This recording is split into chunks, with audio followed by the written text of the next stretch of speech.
Thomas the tank engine had been working in the coal yards all day. The little blue engine was covered in coal dust. "We can't clean you up tonight, Thomas," said his driver. "There's a problem with the hose pipe." "Bother," said Thomas. "A bath would make me feel much better. The others are sure to say I look silly." But the engines were too busy arguing to notice Thomas. James was talking loudest of all. "I deserve a new coat of paint. The Fat Controller says I'm the pride of the line and—" "Rubbish," huffed Henry. "We're all the pride of the line." "It's been like this all day," confided Percy to Thomas. "James is getting a new coat of paint and won't stop boasting about it." "Why, James? I'm the one who needs a new coat. Look at me." "I'd rather not," retorted James. "You're not a pleasant sight and wouldn't understand the needs of a really important engine." Thomas was fuming. Next morning, as James was being repainted, Henry had an accident.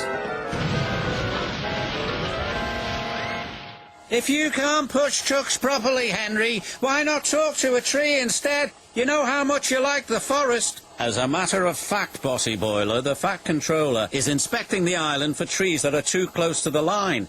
He's worried they might cause trouble." "Ha!" laughed James. "If I came upon a tree, I'd just push it aside." "Really?" replied Henry.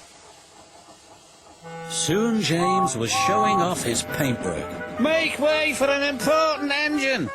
"You wouldn't feel important if one of these trees crashed on you. You'd feel hurt," reproached Percy. "Rubbish! It wouldn't dare." "You should be careful, James. Trees can be just as powerful as engines," advised Terence. "Pah!" snorted James. "Now excuse me, the Fat Controller needs me to pull the express."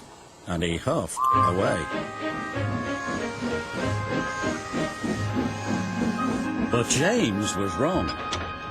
"You must go to the yards and collect an important goods train, James. It's heavy, so be careful," said the Fat Controller. "But, sir, I've just been repainted. Can't Thomas or Percy do it? They're dirty and like working with trucks." Really useful engines don't argue. So James didn't. By the time he arrived at the yards, the weather had changed for the worse.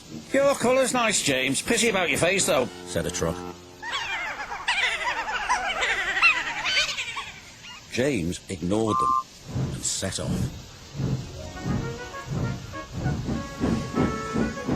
Soon they came to a hill, and his driver knew that they were in for a difficult time.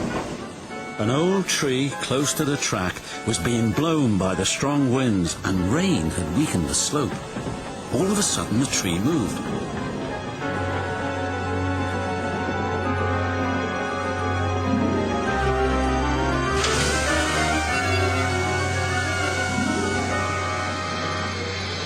"Ooh, help!"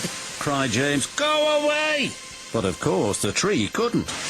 James tried to reverse away from the tree, but his train was too heavy.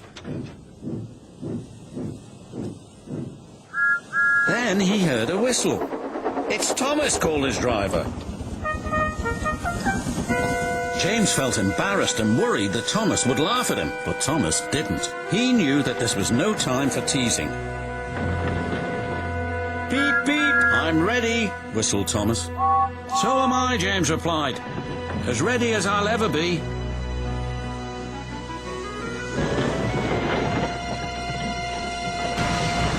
They were just in time. Later, James spoke to Thomas. "Percy and Terence were right to warn me," he said. "Thank you for rescuing me, Thomas." "Oh, that's all right. We engines must pull together, whatever the weather."